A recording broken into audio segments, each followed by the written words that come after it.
வணக்கம். நான் மூவாஸ் குக்கரிலேருந்து வசுமதி முரளிதரன் பேசுகிறேன். இப்போ நவராத்திரி வருதுனால கொஞ்சம் முன்னாடியே போடலாம், எல்லாருக்கும் வசதியாக இருக்கும்ன்றதுக்காக 9 வகை சுண்டலும் 9 வகை பாயசமும், காலம்பரை சுவாமிக்கு நெய்வேத்தியம் பண்ணுறதுக்கு பாயசமும், ஈவினிங்கு சுண்டலும் சுவாமிக்கு அம்பாளுக்கு நெய்வேத்தியம் பண்ணணும். 3 வெரைட்டி ஆஃப் சுண்டல். அதுக்கு என்னென்ன தேவைன்றதை சொல்லிடுறேன். என்னென்ன இது நான் ஊற வச்சு வேக வச்சு ரெடியாக வச்சுருக்கேன். இது பச்சை பட்டாணி, உலர்ந்த பச்சை பட்டாணியை நேற்று ராத்திரியே ஊற போட்டு வேக வச்சு வச்சுருக்கேன். இது வெள்ளை காராமணி. இந்த வெள்ளை காராமணியை ஊற வைக்கணுன்றது கிடையாது. ஜஸ்ட்டு காத்தால எழுந்த உடனே கொஞ்சம் ஒரு 5-10 நிமிஷம் ஊற வச்சுட்டு அப்படியே ஸ்ட்ரெயிட்டாகவே வேக வச்சிடலாம். குக்கரில் போட்டிங்கன்னா குழஞ்சி போயிடும். இது ராஜ்மா. இதுக்கு 3த்துக்கும் தேவையான பொருள் உப்பு, மிளகாத்தூள், பச்சை மிளகா, கருவேப்பிலை, கொத்தமல்லி, இது காஞ்ச மிளகா, தனியா, இது பெருங்காயம், தேவையான எண்ணெய், இது கடுகு, தேங்காய் போடுறதுக்கு.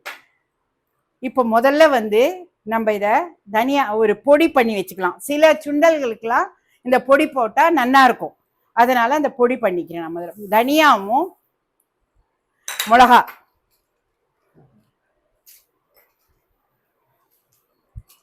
இதை வறுத்து வச்சு ஒரு இதில் எண்ணெய் எல்லாம் விடாமல் வறுத்து பொடி பண்ணி வச்சுக்கணும். நல்ல இது வாசனை வரா மாதிரி வறுத்துக்கோங்க.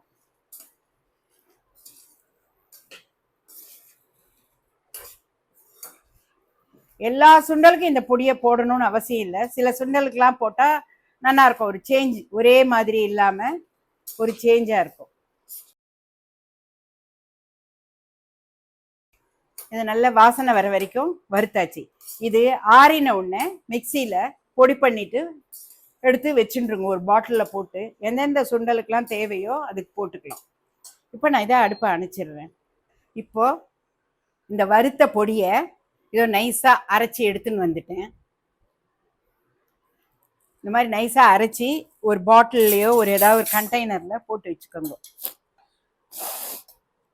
அடுத்தது சுண்டல் பண்ணலாமா? எப்படி பண்ண தாளித்து பண்ணுறதை பார்ப்போம். இதுக்கு ரொம்ப எண்ணெய் தேவை கிடையாது. ஜஸ்ட் 2 கரண முட்டை எண்ணெய் போட்டுட்டு கடுகு, பெருங்காயம், இந்த பச்சை பட்டாணிக்கு கொஞ்சம் பச்சை மிளகா எடுத்துக்கலாம், போட்டுக்கலாம். அதுக்கு சேப்பு மிளகா வேணும்னு அவசியம் கிடையாது, அது இருக்கட்டும். இதில் கடுகு, கொஞ்சமாக கடுகு. நான் கொஞ்சம் கொஞ்சமாக தான் செஞ்சு காமிச்சிருக்கேன். உங்களுக்கு யார் யாருக்கு எவ்வளோ தேவையோ அவ்வளோ இது பண்ணிக்கோங்க. இதில் பச்சை மிளகா போகிறதுனால கொஞ்சமாக மிளகா பொடி, கருவேப்பிலை,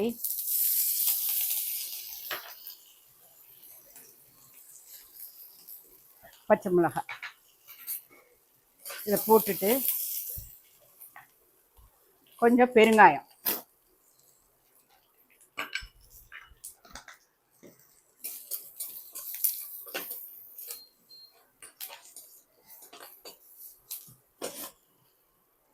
இதில் பச்சை பட்டாணி,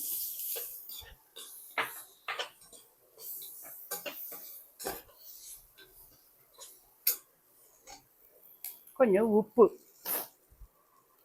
கொஞ்சமாக போட்டுக்கோங்க. வேக வைக்கச்சே போட்டிங்கனாக்கா பார்த்து ஞாபகமாக கொஞ்சமாக போடுங்க.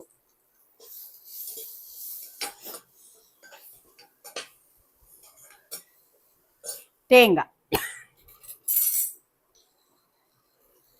தேங்காய்லாம் அவங்கவுங்க விருப்பம்தான்.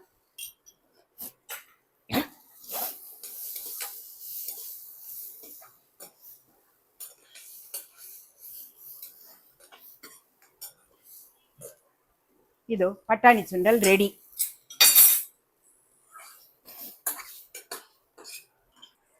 அடுத்தது ஒயிட் காராமணி சுண்டல். அதுக்கு 2 கரண முட்டை குட்டி குட்டி ஸ்பூனில் போட்டுட்டு கடுகு,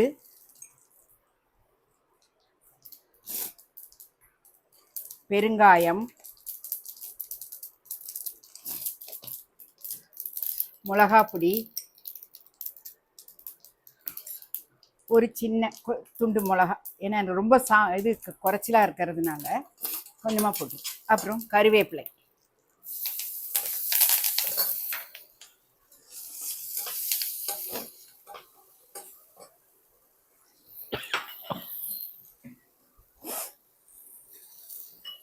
இதுக்கு தேவையான அளவு உப்பு.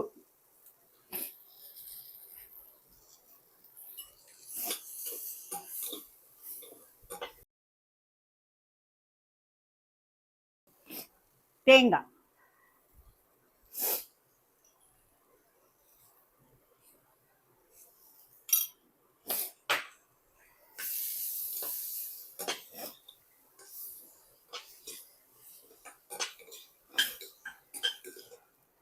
ரொம்ப தேங்காவை போட்டு வதக்கணுன்ற அவசியம் கிடையாது. அப்புறம் தேவையான அளவு கொத்தமல்லி கொஞ்சம். இதுக்கெல்லாம் கொத்தமல்லி போட்டால் நல்லா இருக்கும். இதோ இந்த பட்டாணி சுண்டலுக்கும் இந்த கொத்தமல்லி போட்டிருக்கேன்.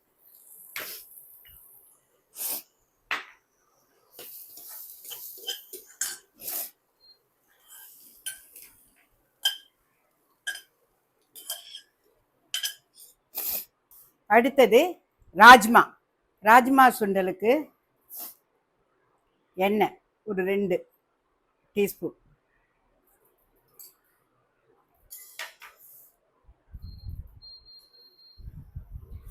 கடுகு,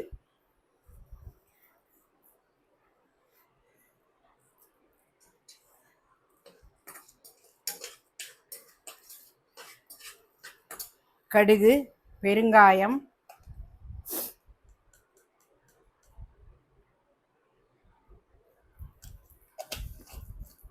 கொஞ்சம் இதுக்கு தாராளமாக போட்டுங்க, ஏன்னா ராஜ்மா கேஸ் அப்படின்னு சொல்லி சொல்லுவாங்க.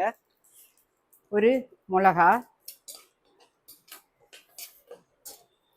கொஞ்சம் மிளகாத்தூள்,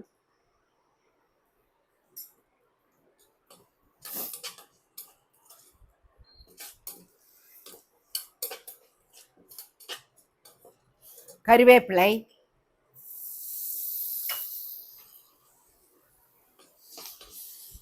இந்த ராஜ்மா,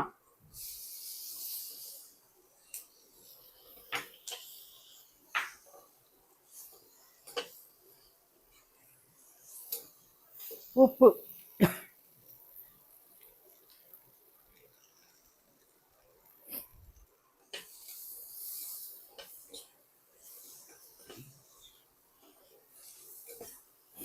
இந்த பொடி சுண்டலுக்காக ஒரு பொடி பண்ணோம் பார்த்தீங்களா, அது கொஞ்சம்,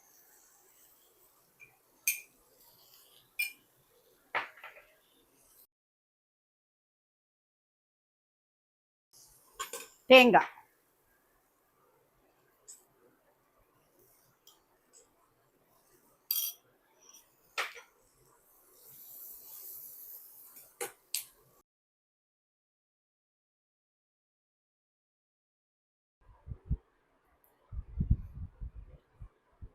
இது காராமணி சுண்டல், பச்சை பட்டாணி சுண்டல், இது ராஜ்மா சுண்டல்.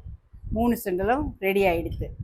எல்லாரும் செஞ்சு பார்த்து சாப்பிட்டு என்ஜாய் பண்ணி கமெண்ட் பண்ணி ஷேர் பண்ணி சப்ஸ்கிரைப் பண்ணுங்கள். தேங்க்யூ.